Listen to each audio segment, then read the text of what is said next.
Movie की शुरुआत में कुछ लोगों को एक केव के अंदर जाता दिखाया जाता है। वो लोग यहाँ पे कुछ रिसर्च करने आए हैं।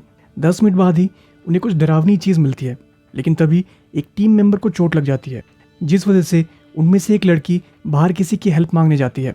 लेकिन जैसे ही वो केव के बाहर आती है, वो नोटिस करती है कि केव के बाहर की जगह पूरी तरह बदल गई है। पहले जहाँ पे पेड़ लगे हुए थे, वो जगह अब चट्टानों से भर गई है और एक सैंड स्टॉर्म आसपास की चीज़ों को बर्बाद कर रहा है। देख के ऐसा लग रहा है कि जब वो लोग केव के अंदर थे, बाहर की दुनिया 1000 साल आगे बढ़ गई हो। फिर मूवी फ्लैशबैक में चली जाती है। अगले सीन में आर्कियोलॉजी के प्रोफेसर हॉपर को उसके कुत्ते बॉस के साथ कुछ ढूंढता हुआ दिखाया जाता है। उन्हें वहाँ पे एक पुरानी वैन मिलती है। यहाँ ये पता चलता है कि हॉपर कुछ लोगों के ग्रुप को ढूंढने की कोशिश कर रहा है जो 20 साल पहले गायब हो गए थे, और ये मिनी वैन उन्हीं की है। कुछ देर बाद ही बॉस भौंकने लगता है, जैसे कि उसने भूत देख लिया हो। वो भौंक के हॉपर को ये बताता है कि वो घर जाना चाहता है, लेकिन उसे इग्नोर करते हुए हॉपर एक केव में एंटर हो जाता है, जहाँ उसे एक काउबॉय दिखाई देता है जो बिल्कुल भी नहीं हिल रहा था। उसके कपड़े और गन देख के ही हॉपर समझ जाता है कि वो इस टाइम से बिलोंग नहीं करता है, क्योंकि प्रेजेंट में ना ही लोग ऐसी गन यूज़ करते हैं, ना ही ऐसे कपड़े पहनते हैं। उसे देख हॉपर घबरा जाता है और अपनी कार में बैठ के घर वापस जाने लगता है। वहाँ पे उसे अपने स्टूडेंट मिलते हैं, टेलर और जैकी। वो लोग अपने नए प्रोजेक्ट को लेके काफ़ी एक्साइटेड है, लेकिन हॉपर उन्हें बताता है कि प्लान अब बदल गया है और वो रिसर्च करने अकेले ही जाने वाला है। कुछ देर बाद ही वो ज़रूरत का सारा सामान लेके केव के पास वापस चले जाता है। हॉपर वहाँ जाके एक अजीब चीज़ देखता है। एक इनविजिबल लेयर हॉपर की दुनिया को केव के अंदर की दुनिया से सेपरेट कर रही थी। हॉपर को ये देख अजीब तो लगता है, पर फिर भी वो उस लेयर के अंदर जाने का डिसाइड करता है। जैसे ही वो अंदर जाता है, वो बुत बना आदमी एकदम से चलने लगता है। अगले सीन में दिखाया जाता है कि हॉपर को घर से निकले 2 दिन हो चुके हैं, लेकिन उसकी कोई खबर नहीं है। इसलिए उसके स्टूडेंट उसे ढूंढने जाना चाहते हैं, लेकिन उनके पास कार नहीं है। इसलिए टेलर अपनी एक फ्रेंड कारा से हेल्प मांगता है, लेकिन टेलर को इस बात की कोई खबर नहीं है कि कारा उसे बहुत पसंद करती है। कारा अपनी फादर की जीप उन्हें देने के लिए मान जाती है, लेकिन उसकी एक शर्त है, उन्हें कारा और उसकी छोटी सिस्टर वीव्स को भी अपने साथ ले जाना होगा। लेकिन इन आर्कियोलॉजी स्टूडेंट्स को फर्बी नाम के एक और बच्चे को अपने साथ ले जाना पड़ता है, क्योंकि वीव्स और उसे साथ में अपने दिन का वीडियो रिकॉर्ड करके स्कूल में प्रोजेक्ट जमा करना है। कुछ देर बाद ही ये ग्रुप उस लोकेशन पे पहुंच जाता है और उन्हें हॉपर को मिली मिनी वैन भी दिख जाती है। उस वैन को चेक करने के बाद उन्हें पता चलता है कि जिन लोगों को हॉपर ढूंढ रहा था वो और कोई नहीं बल्कि उसी के पेरेंट्स थे। वो लोग भी बहुत साल पहले इन केव्स में ही एक फाउंटेन ढूंढने आए थे। वो फाउंटेन किसी को भी हमेशा यंग बना के रख सकता है, पर उसी के बाद से उन्हें किसी ने नहीं देखा। इसके बाद उन्हें एक पुरानी रस्सी मिलती है, जिससे पकड़ के वो लोग केव के अंदर दूसरे पार्ट में चले जाते हैं। जैकी थोड़ा आगे जाके देखती है तो उसे रस्सी कटी हुई मिलती है। वो ये भी नोटिस करती है कि वो केव बहुत गहरी है और हो सकता है कि प्रोफेसर हॉपर उसी के अंदर कहीं खो गए हो। टेलर को लगता है कि प्रोफेसर इतनी पुरानी रस्सी का यूज़ नहीं करेंगे, पर फिर भी वो अंदर जाके देखना चाहता है कि उसे क्या मिलता है। लड़कियां भी उसके साथ नीचे जाने का डिसाइड करती है, पर फर्बी को वहीं रहने के लिए कहा जाता है, क्योंकि उसे अंधेरे से बहुत डर लगता है। केव में नीचे जाते वक्त कारा भी वो इनविजिबल लेयर को फील करती है और वो टेलर से कहती है कि उस लेयर के नीचे का टेम्परेचर बहुत कम है। ये पता चलने के बाद भी वो लोग तब तक नहीं रुकते जब तक वो केव में एकदम नीचे नहीं पहुंच जाते। अगले सीन में 2 दिन पहले की कहानी दिखाई जाती है, जब प्रोफेसर हॉपर केव में अंदर जा रहा था। जैसे ही हॉपर वो इनविजिबल बैरियर क्रॉस करता है, उसे अंदर से किसी बड़े जानवर की गुर्राने की आवाज़ आती है। हॉपर डर के मारे बाहर की ओर भागने लगता है, जहाँ वो नोटिस करता है कि सूरज की रोशनी फ्लिकर कर रही है। जैसे ही वो बाहर पहुँचता है, वो देखता है कि रात हो गई है। उसे ये बात बहुत अजीब लगती है, क्योंकि वो तो केव के अंदर सिर्फ 2 मिनट के लिए गया था। वो फिर दौड़ के अपने ट्रक के पास जाता है और ये नोटिस करता है कि वो पूरी तरह पेड़ पौधे से कवर हो गई है, यहाँ तक कि वो पूरी जगह एक जंगल में बदल गई है, जो कि 2 मिनट पहले बंजर पड़ी हुई थी। इसका ये मतलब है कि हॉपर जब केव के अंदर था, बाहर की दुनिया कई साल आगे बढ़ गई थी। थोड़ा आगे जाते ही उसे कारा की जीप और टेलर का बैकपैक मिलता है, इसलिए वो अंदर जाके उन्हें ढूंढने के बारे में सोचता है। वही प्रेजेंट में ग्रुप अभी भी केव के अंदर हॉपर को ढूंढ रहा है, लेकिन एकदम से उन्हें भी एक डरावनी आवाज़ सुनाई देती है। वो लोग भी बुरी तरह डर जाते हैं और वापस ऊपर जाने के बारे में सोचते हैं। जैकी सबसे पहले ऊपर चढ़ने लगती है, और थोड़ा ऊपर जाते ही उसकी रस्सी टूट जाती है और वो नीचे गिर जाती है, जिस वजह से उसका पैर टूट जाता है। और टेलर जो उसे बचाने की कोशिश कर रहा था, उसका हाथ भी टूट जाता है। फिर टेलर उनकी बैकअप रोप को चेक करता है और वो भी उसे कटी हुई मिलती है। ये देख उन सभी को लगता है कि फर्बी उनके साथ मजाक कर रहा है। टेलर अब इस मजाक से बहुत परेशान होने लगा है, इसलिए वो फर्बी के साथ अपने रेडियो डिवाइस से बात करने की कोशिश करता है, पर अब भी फर्बी कोई रिप्लाई नहीं दे रहा। अब ग्रुप पैनिक कर रहा है क्योंकि वो लोग घर पे किसी को बता के भी नहीं आए हैं, इसलिए कोई उनकी हेल्प करने भी नहीं आएगा। अचानक से ऊपर से कुछ गिरने की आवाज़ आती है। टेलर फिर से अपने रेडियो से फर्बी को कांटेक्ट करने की कोशिश करता है। इस बार दबी आवाज़ में कोई आदमी उन्हें रिप्लाई देता है। उल्टा टेलर से हेल्प मांग रहा है। टेलर उससे पूछता है कि वो कौन है। तब उन सबको एक चौंकाने वाली चीज़ पता चलती है, वो आदमी फर्बी ही है। ग्रुप बिना रस्सी के ऊपर नहीं जा सकता, इसलिए वो टनल के अंदर जाने की सोचते हैं, इस उम्मीद में कि उन्हें ऊपर जाने का कोई ईजी रास्ता मिल जाए। लेकिन आगे जाते ही उन्हें भी हॉपर की तरह एक अजीब चीज़ दिखती है। सनलाइट फिर से फ्लिकर करने लगती है, जैसे मानो कुछ सेकंड्स में ही दिन से रात और फिर रात से दिन हो रहा हो। लेकिन ये सब देखने के बाद भी टेलर को लगता है कि फर्बी अपना टॉर्च लाइट का यूज़ करके उन पर प्रैंक्स कर रहा है। लेकिन जब वो एंट्री पॉइंट पे वापस आके देखते हैं तो उन्हें वहाँ पे फर्बी की डेड बॉडी मिलती है। उसकी गर्दन टूटी हुई है और उसके फेस पे बहुत से स्क्रैचेस है। ये सब देख ग्रुप बुरी तरह डर जाता है। उन्हें लगता है कि कोई उन्हें इस केव से चले जाने की वार्निंग दे रहा है। जब उन्हें कटी हुई रस्सी मिलती है वो लोग और भी श्योर हो जाते हैं। अच्छी बात यह है कि फर्बी का गोप्रो अभी भी वहीं पे पड़ा हुआ है और वो काम भी कर रहा है। वो वीडियो चेक करते हैं तो उन्हें दिखता है कि फर्बी बहुत दिनों तक उनका वेट कर रहा था, पर वो लोग लौटे ही नहीं। उसने सब कुछ ट्राई किया, उन्हें रेडियो पे कांटेक्ट करने की कोशिश की, चिल्ला के उन्हें बुलाया और आखिर में और कोई रास्ता ना देखते हुए उन पे छोटे पत्थर भी फेंके, पर उनका कोई रिप्लाई नहीं आया।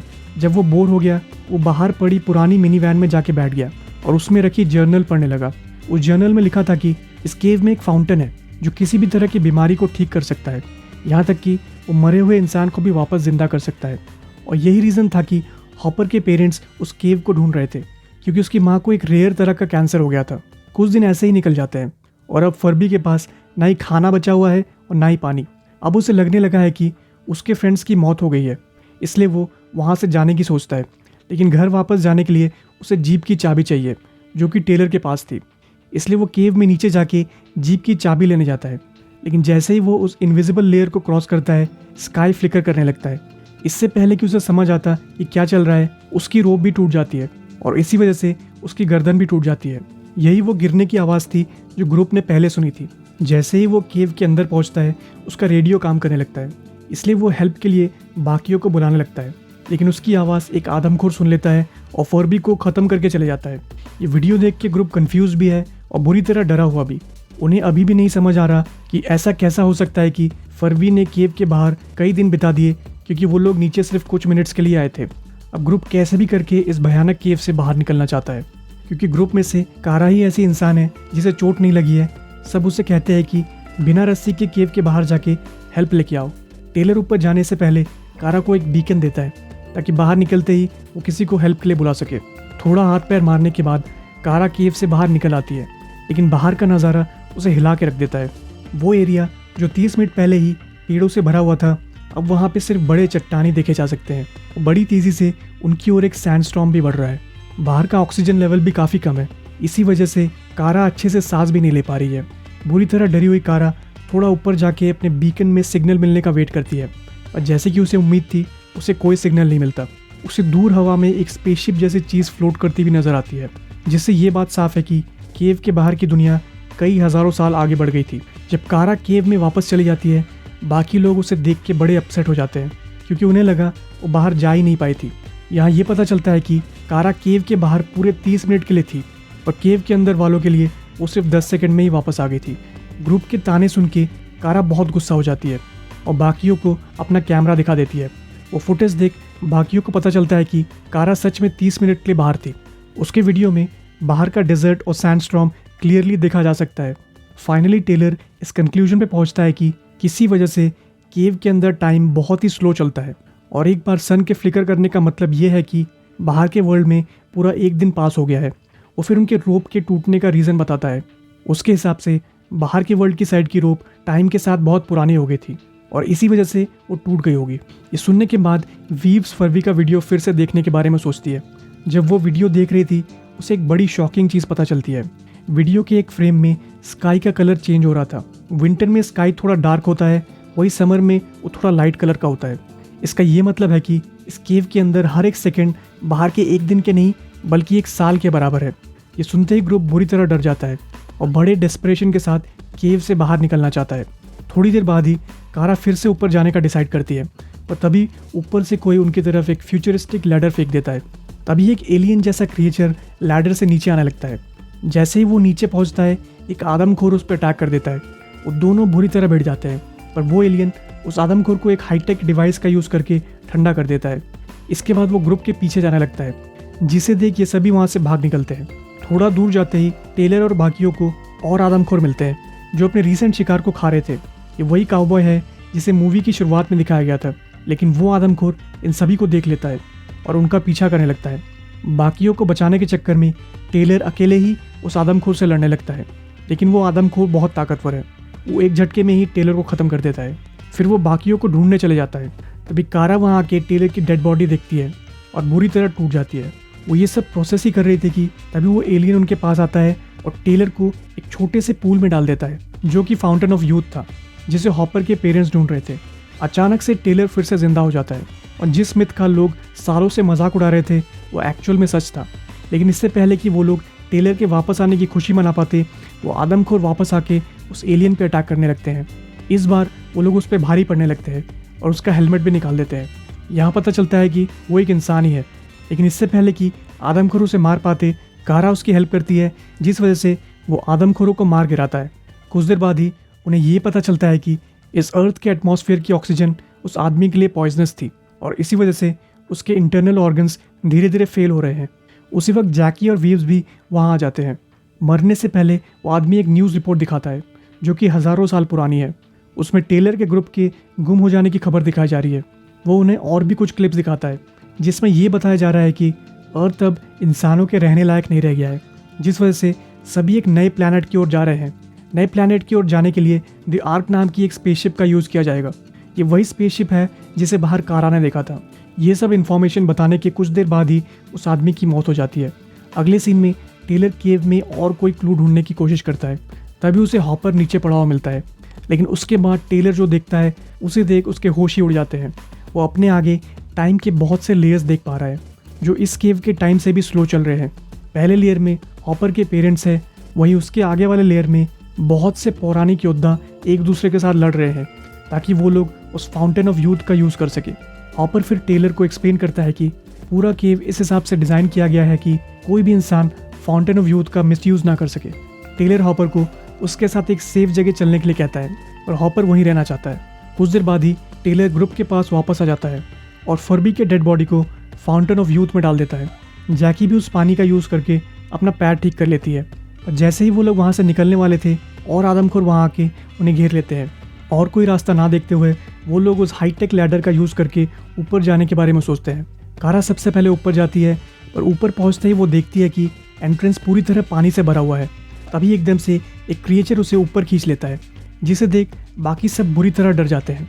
अब टेलर और बाकियों को समझ नहीं आ रहा है कि वो क्या करे। वो अगर ऊपर जाते हैं तो वो क्रिएचर उन्हें मार देंगे, लेकिन अगर वो नीचे ही रहते हैं तो वो आदमखोर उनकी जान ले लेंगे। कुछ सेकंड्स बाद ही कारा, जो अब पहले से पूरी तरह अलग लग रही थी, एक हाईटेक रोप का यूज़ करके सबको ऊपर खींच लेती है। कुछ देर बाद वो वापस आके फर्बी, प्रोफेसर हॉपर और उसके पेरेंट्स को भी ऊपर खींच लेती है।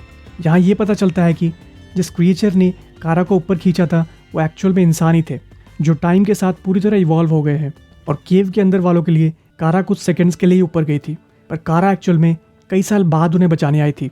फाइनल सीन में ग्रुप को द आर्क तक ले जाया जाता है, जो कि एक नए प्लैनेट पे जाने के लिए रेडी है। आर्क को एक बहुत एडवांस क्रिएचर कंट्रोल करते हैं, जो कि एक अलग ही लैंग्वेज बोलते हैं। मूवी के एंड में इनके स्पेसशिप को अर्थ से दूर जाता दिखाया जाता है।